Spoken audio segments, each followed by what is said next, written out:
I'd like to now bring in the governor of Maryland, Larry Hogan. Governor, thanks so much for joining us tonight.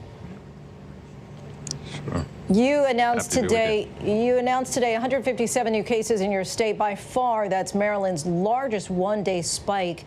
This brings the state total to 580 cases. When do you think that the crisis will peak in Maryland, and how bad do you expect it to get?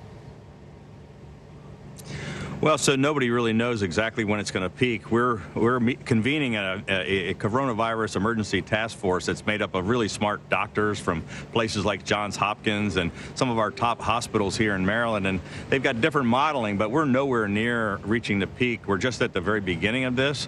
And we're weeks, if not months, away from the peak. And, you know, the Washington metropolitan area here, we've got now over 1,200 cases, and it's just been ramping up and going up at extremely high rates every single day. And you're one of 29 governors to close all non-essential businesses. What do you make of President Trump's call to restart the economy by Easter and think about relaxing social distancing in lower risk counties?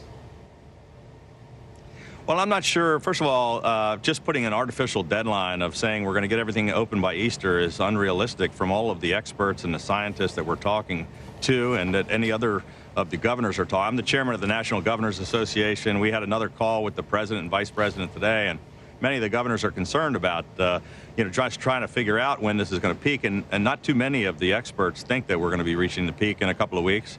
Look, everybody would love to see the fact that everybody wants to get back to work. We want to get our economy back on track. We want our kids back in school. And I understand the president wants to be hopeful, but we've also got to be realistic and look at the facts on the ground. And this idea of somehow, without any real data, picking, high risk versus low risk, I don't think that's really realistic.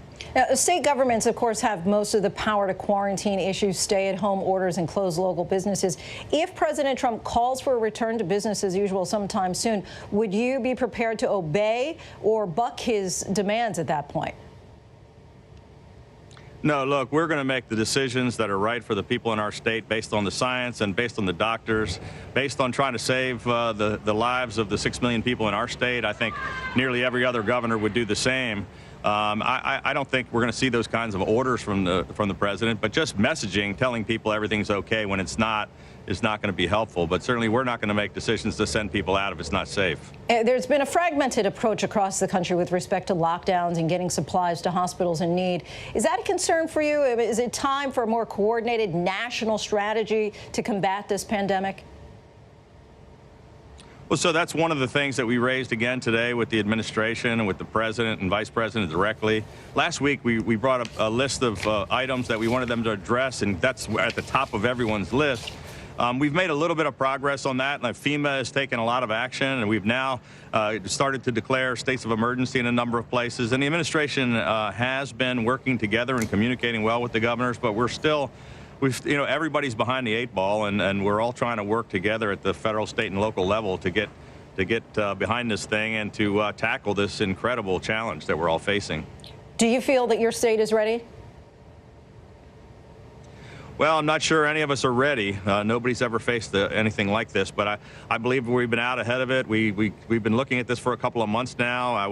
I declared a state of emergency 3 weeks ago. I was the first or second state to close all the schools statewide, one of the first to close all the bars and restaurants, and we've been taking aggressive, unprecedented actions almost every single day for 21 straight days. We're doing the best we can to try to keep people safe, keep hundreds of thousands of people from being infected, and hopefully save thousands of lives here in our state.